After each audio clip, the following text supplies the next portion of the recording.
Hi guys. Yay, I love it. I can already see who's here. Lucia down in Miami. I hope you're doing well. I hope everything is safe for you down there and you are healthy. Steve and Tamara from Durham. I think you guys have joined some others, so nice to see you again. Oh, Steve, I would love to hear how that wine worked out. Andy and Bina at the beach. Wish I was still with you. And Jamie's here from Pittsburgh. And of course, Tanya and John never miss one. Pat the cat from Denver. Hi, guys. Welcome, welcome. So I see some other people are hopping on too. If you guys want to, go ahead, introduce yourselves, say where you're from.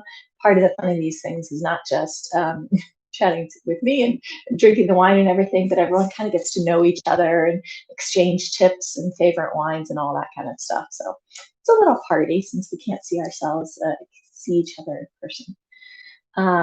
Wonderful. I've got somebody from Tampa here. Abby Jacobs and Alma's here. Craig is here. Wonderful. Marissa and Omar. See, I love it. Some people, I'm starting to see names come back and back. Shyla, that's my mom. Hi, Mom. Thanks for joining. Somebody from Tinley Park in Illinois. Jolene, hi. Jeffrey and Jane from Durham. All right. Sunil is here from New York City representing. Wish I was with you. But I don't know if you guys saw, I have my new little setup here in my new home. So give me a shout out if you like my new tasting setup. A little different from what we had before. Eli is here. So nice to see so many of you. And Millie too. Hi, Millie. Good. All right, well, as I let other people hop on, go ahead and make sure your wine is open. This is the wine that I told you I'd be tasting today, the Burgund's Albariño from the cooperative producer Martin Codex, right? So for those of you who aren't on my wine list but want to know what we're drinking, I send you in advance what we're going to be tasting so you can taste along with an expert, which is what I find the most helpful way to learn about wine. As many of you know, I've been working in wine for 25 years now and doing wine tastings for almost all of those years.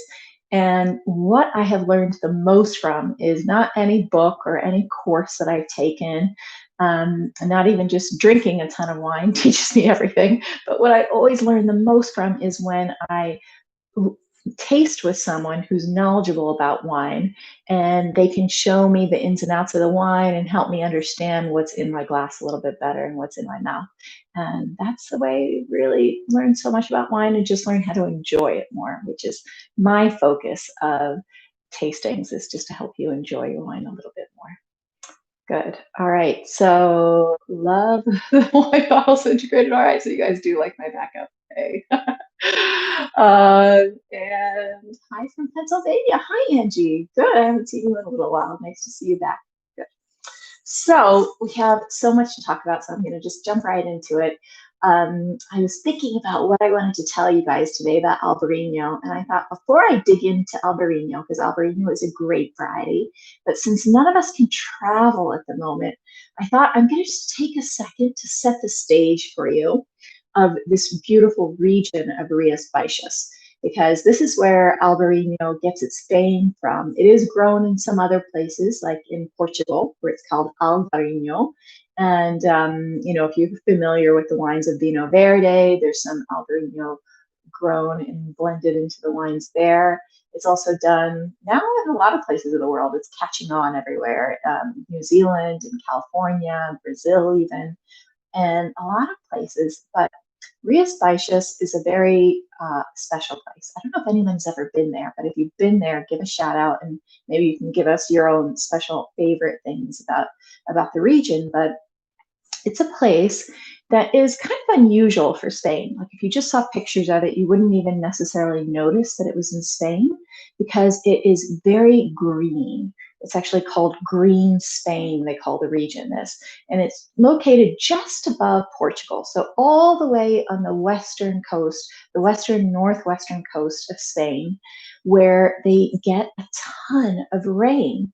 And so you look and you see these fjords that are along the coastline, and then these beautiful, lush green forests that are inland, full of eucalyptus trees and pine trees and things like that. And it's very rocky, granitic soils that are there. And it's really just a very interesting culture that exists there of Galician culture. They eat a lot of seafood, and even though it's a very poor region of Spain, the foods are known to be just absolutely some of the very best cuisine in all of Spain. And if you can go, there's some restaurants here in the US that specialize just in Galician food, and it is spectacular, like really, really delicious seafood done with all these interesting spices and flavors. So, highly recommend you get to know it. And now that we've been kind of transported in our minds, we can go ahead and pick up our glasses and do a little tasting of the wine as well and see if we can't take ourselves there to this beautiful region of Rías Baixas. Good.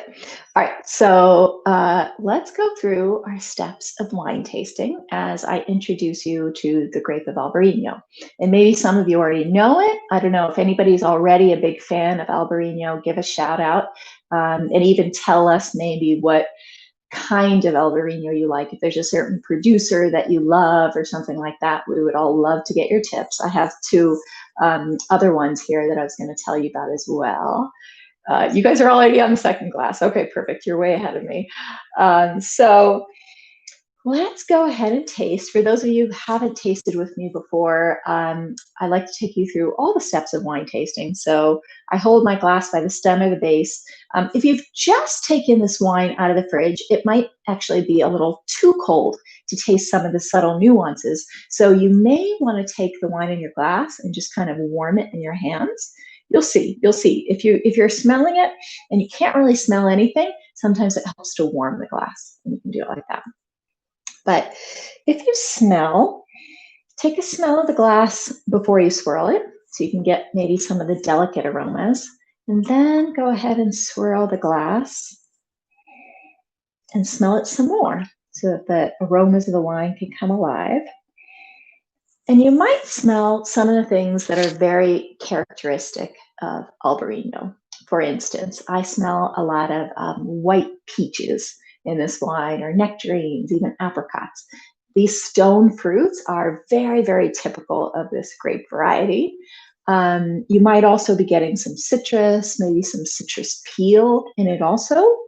That's typical. Also, some tropical fruits like mango is another one of those fruits that I get a lot of in Albariño. So these are all some of the hints that you might be tasting a grape like Albariño if you start to smell some of those.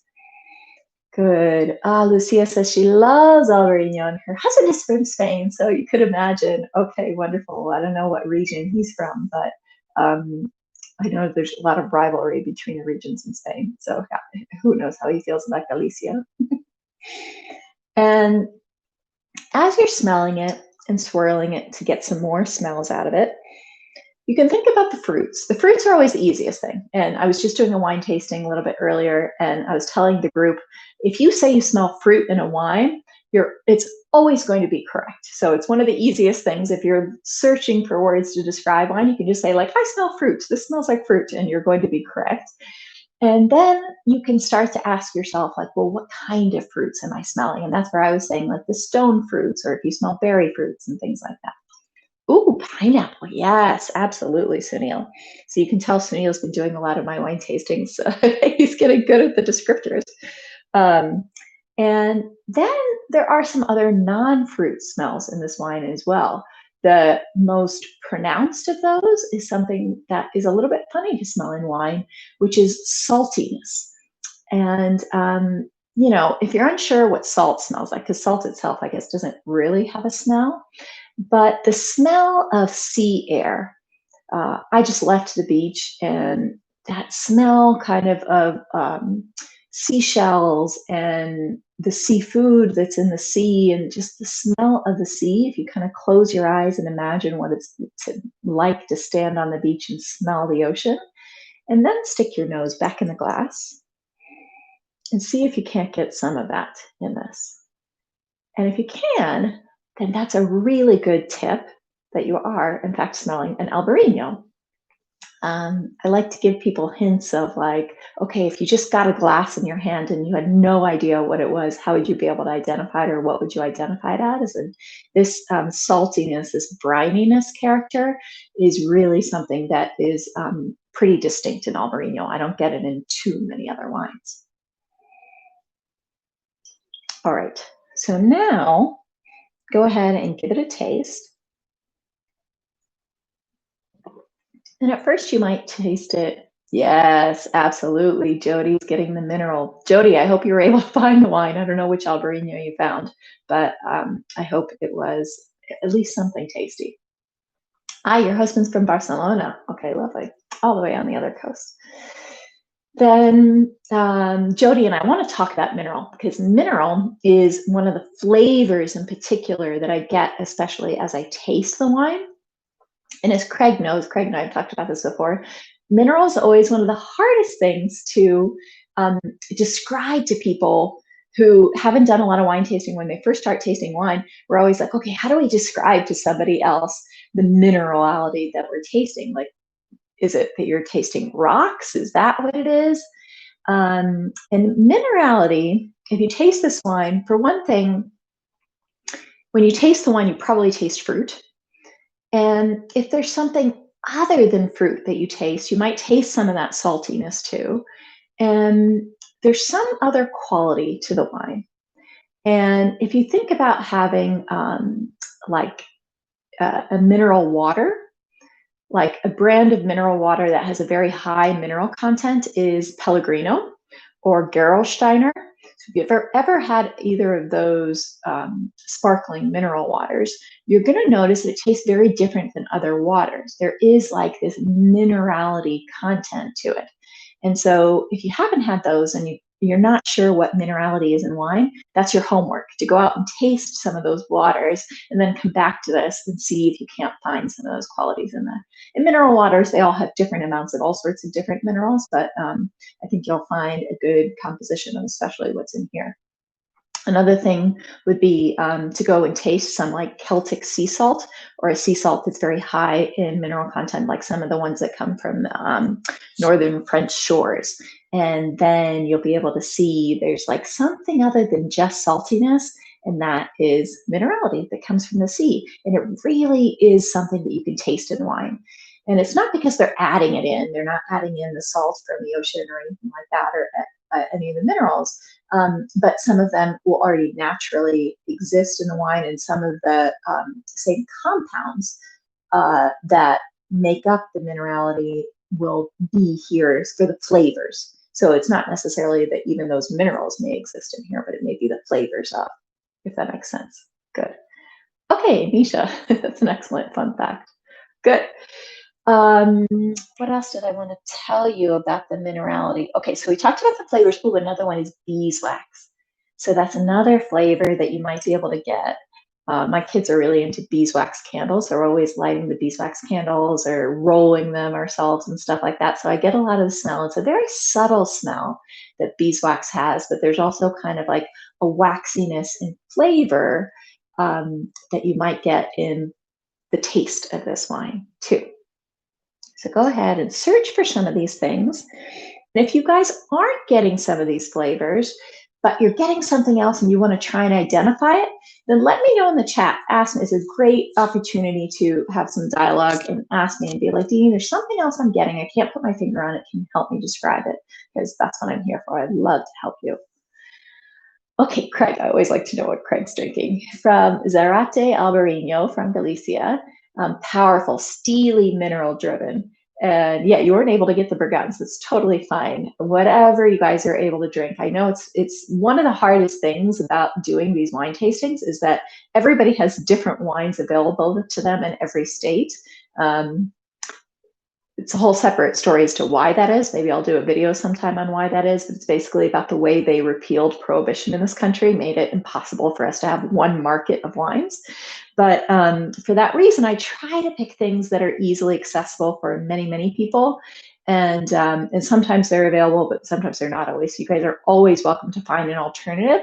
And you're probably going to find a lot of similarities to what we're tasting because they are the same grape variety and they are from the same region. So there's a lot of similarities between that wine that you have, I'm sure, Craig. But I haven't had that particular one. Oh, Veronica, hello. It's so interesting to see how as soon as I put the flavor I'm trying to find in the wine, I find it where you couldn't recognize it before. Right.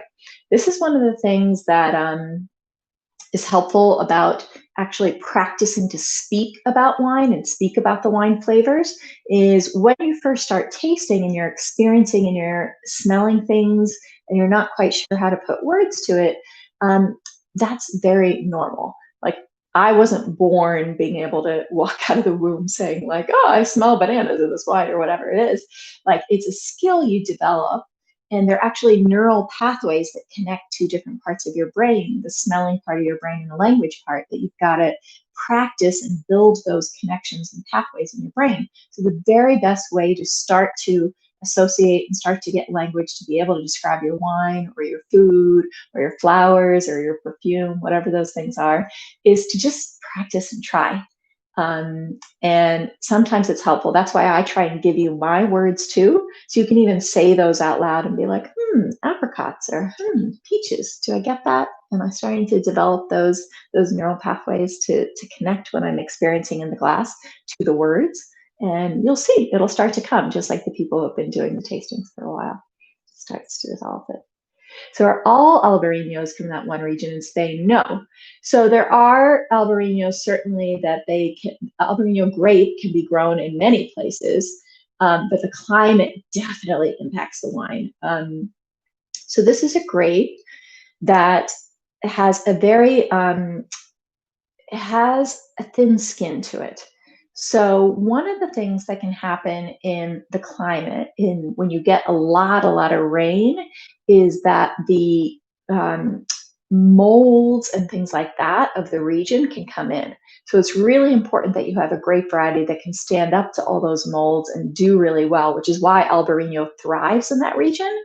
But it also does really well in other regions. And I know it does well there are great producers of Albariño in California where it doesn't rain as much. So it's not like it needs that to thrive. It can do very well in a lot of places, but there aren't many grapes that can do well in that particular region the way Albariño has been able to. Yeah.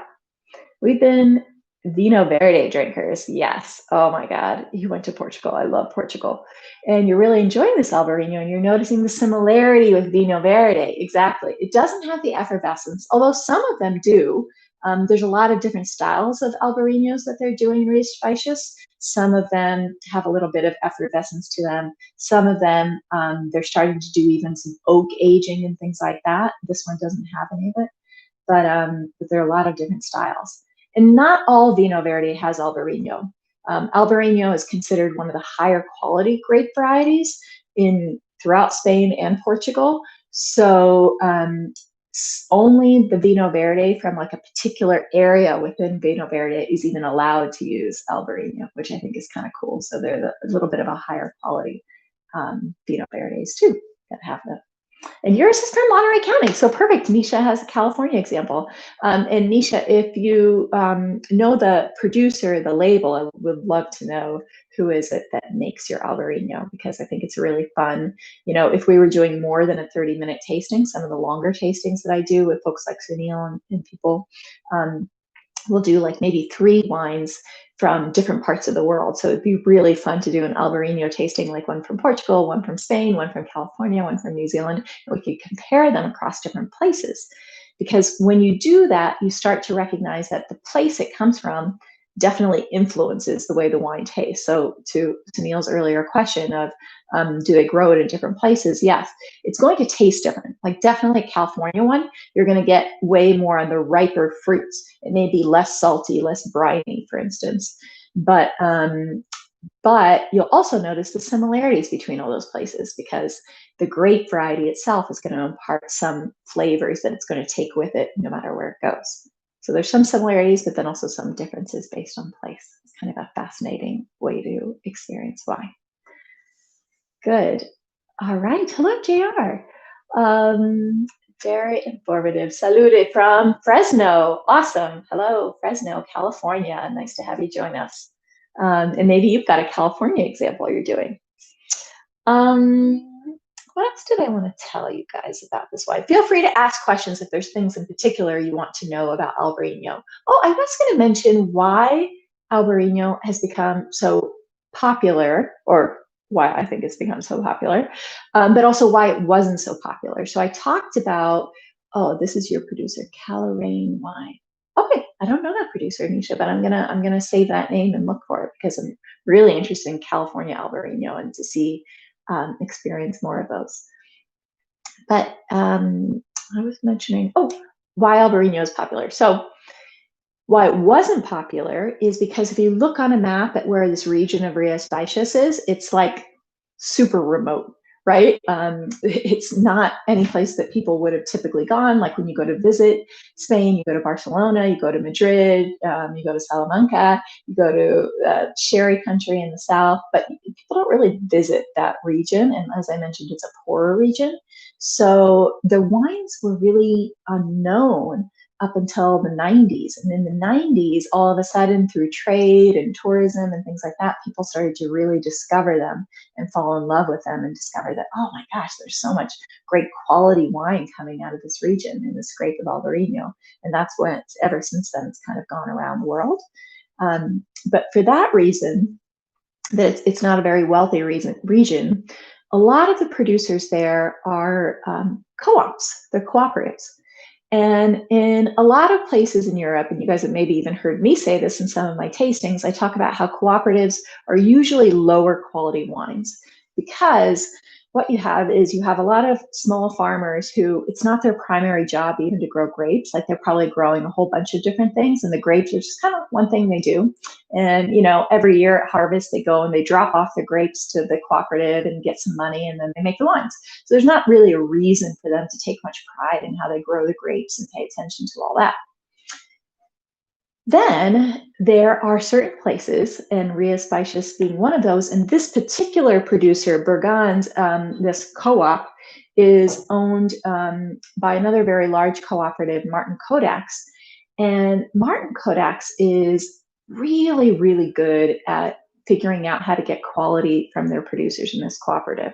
So even though there are a lot of farmers who all bring their grapes there, they do cool things like they have a radio program that comes out every single day where they're giving advice to all their growers on like, okay, here's what we're seeing in the vineyards and here's the best solution to handle all the rainstorm that we're getting today. Like go out and do this in the vineyards and go out and do that and kind of adjust for the climate conditions. And it helps the producers pay a little bit more attention and they get a higher quality wine as a result.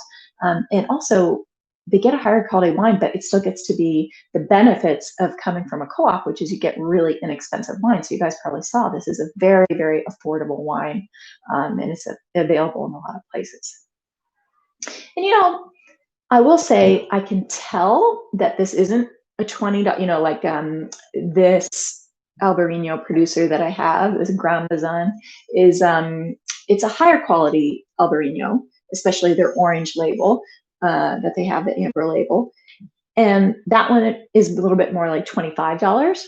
And you absolutely will taste a difference in that. It's going to have a very higher concentration of flavors. It's a more intense flavor profile and it'll have a more complex flavor profile than this wine. But it'll still have a lot of the same similarities. So if you guys enjoy this, I'll put the name of these other wines in my follow-up emails to you, so you may want to go out and explore and try different price points as well, if you like the Albariño. Good. Zippy acidity, a little petulant, full mouthfeel, and definite salinity. Yeah, so Jody's fantastic. Jody comes, Jody, if you don't mind me saying this, but Jody and I met each other through the Hello Winos group. So it's a wine group on Facebook. And so it's great to see, and that's where Craig comes from too, but that's why Jody's got so much fantastic. And Jody, I don't know, maybe you work in wine too, but I know at least you're a big wine lover, so I enjoy having you here. Thank you. So the politics and history behind the wines in the regions is so fun to learn about. Yes, I agree, Omar. This is Like, I think one of the most fascinating things about wine is that it's not just a beverage. It's not just like opening a soda or, sometimes a beer or something like that, but it's really a product of the place it comes from. When I was in college, I geeked out about Italian wine, and I wrote a whole thesis about how Italian wine is an artifact of Italian culture. But I really do believe that there's politics, there's history, there's geography, there's the culture of families and people, and the legacies of individual families, even, and all of that plays out in what ends up in our glass. So that's wonderful. Lucia, which one is your favorite out there of the three Albariños you have? And yes, please share those names. Well, I haven't had this one yet, but it comes from one of my favorite importers, so I have high hopes for it, but my sister just gave me that. But this Grand Bazin, this producer is super fantastic and really delicious, so I'll definitely share that name. And they also do a couple different levels. This is kind of their mid-level wine, but they do several different styles. But I would also say it depends a little bit about what style you like. So one of the things you can notice in this is the mouth feeling. So we haven't talked too much about the tasting notes of this wine, but Albariño, great for its acidity. The acidity is that pucker you feel on the sides of your mouth, kind of the factor that you get in lemonade. So acidity is also one of the hallmarks of Albariño as a grape variety. But the other thing is this, it's lightweight, but it has definitely like that waxy or that pronounced flavor profile. Like, it's not a Pinot Grigio that's, a little bit more dilute and on the watery side. There is like a weight to it in a sense from the flavors. And so that's something for you to decide if you like more or less of it. I know some people don't like a lot of that, especially in the heat of the summertime when it's a really hot day. Sometimes you want the wine that's more watery because you want it to be just lighter and more refreshing. In that case, you're going to enjoy this bottle more, versus when you get up to some of the more expensive bottles, they're going to have a little bit more weight to them. It's usually because then they might be aged in some oak or some lees aging, which is when they take the remains of the yeast cells, the dead yeast cells on the bottom of the bottles, and they age the wine on that. And that gives it like kind of a richness and adds to the weight of the wine. I mentioned California Albariños. Are you able to characterize how they're different at all? Yeah, absolutely. They are much, much riper because this green coast, the Galician coast, is a little bit of a cooler region and they get a lot of rain. So they're not getting nearly as much sunshine. So as a result of that, you're getting this focused acidity and much more of that saltiness here, versus the California versions, that peach flavor is what I most describe and get out of them. And you also get higher alcohol levels. Like, I believe, and this is good information for those of you, this one says 13% alcohol.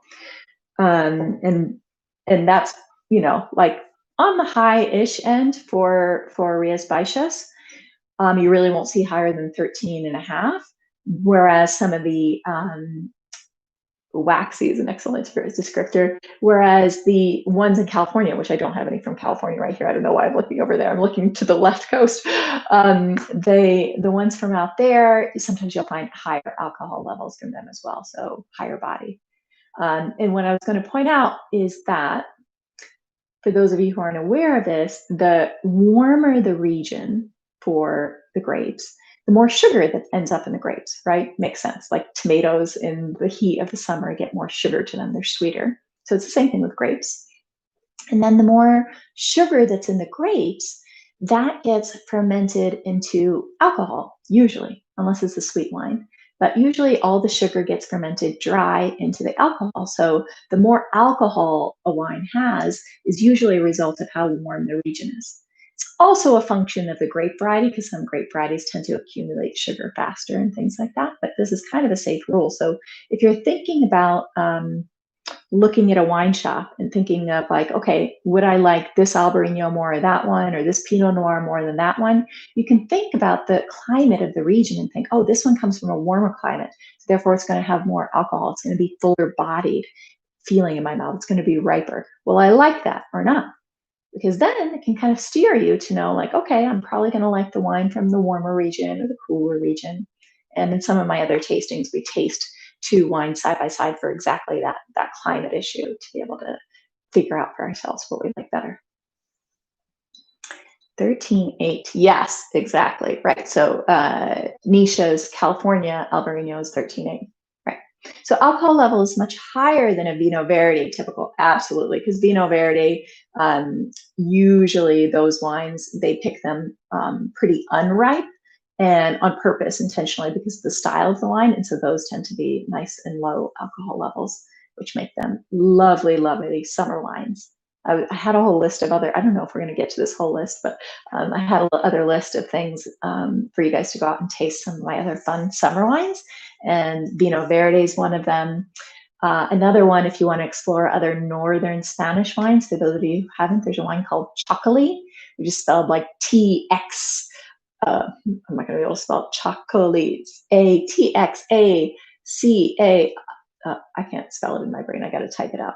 But chocolate with a COLI. And it is another really, really refreshing, slightly effervescent wine. And it's one of those wines they pour from up high to like allow a little bit of the bubble to come out in the wine. And it's really delicious. What were the other ones I was thinking you guys might enjoy if you like this? Oh, you might also enjoy Rioja Blanco, a white Rioja, because I've been tasting a lot of those recently. I've been doing some tastings for the region of Rioja, and I've just been rediscovering how delicious Rioja whites are and that we forget about them a lot. So there's a lot of great Spanish Iberian wines to go out and explore. Okay, what else to tell you about Albariño? Oh, I know. Something else you might be interested in knowing is about the food pairings. So obviously, I mentioned the foods of Galician Spanish food are delicious. Things like, mussels with some saffron, octopus. Octopus and rice is another like really great classic dish that they do in the region. So a lot of these seafood dishes will go perfectly with this wine. They're no-brainers. Oysters, it's a good. Chocolate, thank you. Thank you, Lucia. Perfect. I can't spell it in my mind. I only know what it looks like. And then another areas of food to think about are some really great ethnic foods. Because of this high acidity, the pucker in this wine, and also some of the fruit flavors, and the fact that it just has a lot of flavor to it, like it can really stand up to things. It reminds me also of Chenin Blanc. So if you guys like this, you might have another grape variety you will want to explore, which is Chenin Blanc, especially from the Loire Valley. Those can be delicious, like in Bouvray and things. Some of the dry ones might be more similar to this. And these wines go great with Indian food. I know oftentimes for these tastings, I'm picking a wine that I love with Indian food. So you hear me say that a lot, but really, I have a whole video about wines that go with Indian food, and Albariño is one of my favorites to do with Indian food because of the fact that it has some really nice flavor. And I personally don't like to do sweet wines with my Indian food. I think it takes away from the heat of it. Nisha, everyone else. Oh yeah, my mom spelled chocolate for me too. Right, it's with a K, not a C, as I said before. Good. All right. So good. I don't know what other questions you guys have about Albariño, what you want to know about Albariño. Another thing you can do is, if you like Albariño, is go out and taste some of the effervescent ones, but try maybe drinking some Albariño with like Chinese food or some of the other like spicier or more flavorful foods. I really like to have it with anything with ginger, for instance. For me, there's something about Albariño that just like sings with ginger. So I made a fish curry the other night with some coconut milk, and it was cod and had a lot of ginger and a little bit of garlic to it. And again, that's like the type of wine that to me just like calls for this wine. And you don't even have to have anything with it. It's also just really good. I was hoping that tonight would be good enough weather. I could maybe even sit outside and do this tasting, but it's raining like cats and dogs here. And the it's a perfect wine that you can just take outside for a picnic or for lunch, something like that, to enjoy outside. Good. Well, I think I have gone over my 30 minutes. So unless you guys have more questions, yeah, yeah, exactly, Nisha. I don't love sweet wines with my Indian food either because I find that you might like sweet wines. Like the reason I bring that up is because a lot of sommeliers, the classic pairing that sommeliers will tell you is to pair Indian food with Riesling, with sweet German Riesling. And I find that for me, it dampens the spice to have a sweetness. So maybe for people where the spice of Indian food is a little too much and they're looking for the heat to be calmer in their mouths, they do enjoy a little bit of a sweet wine. But if you're, we actually have a lot of Indians in today's tasting. So if you guys are some of those people who enjoy the spice and kind of embrace the spice and you don't want to turn down the heat level, you're probably not going to enjoy the sweet wines as much, but you might still want a white wine with that good acidity to it. Another route that I go is, some red wines like Cocharon wines. I like to enjoy those too, or even a Rioja, a red Rioja, if I'm looking for red wines, or Barbera. That's another great one. Barbera to me goes with so many different foods because it's just like a really nice, juicy, again, high acidity wine from northern Italy. So these are some thoughts on the food pairings. Good. When is my next tasting? You missed me all these past weeks. That's a great question. Well, if you guys have any ideas of what my next tasting should be, now's a good chance I can crowdsource and come up with a new topic for the next tasting. And I will definitely schedule another one soon, Lucia. But you guys should also know that you can hire me for tastings. So a lot of the folks on here, we've done some private tastings. I just did a private tasting before this. You can get together a group of your friends and we go on Zoom. And that's really fun too, because then we can see each other and there's a whole conversation about the wines that can happen in interactivity between your friends. And it's nice to do gatherings like we'll be doing a lot of birthday parties or even team tastings for a lot of companies. People come in and hire me to do them for their tastings and stuff. So yeah, and the prohibition topic sounds really interesting. I got to do a video about that, Omar. It's good. So that's another way to reach me. Yes, absolutely, Lucia. And Sunil, thank you. Sunil's a big supporter of that as well. Good. All right. Well, thank you guys so much. Every time I do one of these, I'm like, oh yeah, it is so much fun. I wish I had time to do more and more of them because it's a big party for me as well. And it's nice to see all of your lovely questions, hear about the lovely wines you're tasting. And I hope you will go enjoy the rest of your Albariño. I will send you a follow-up note tomorrow with some of my other recommendations for Albariños that you can go out and find. And maybe I'll include some of my other summer favorite ones too. Good.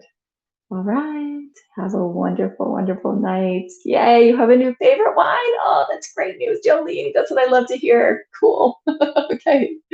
Bye, guys. Good night. Cheers.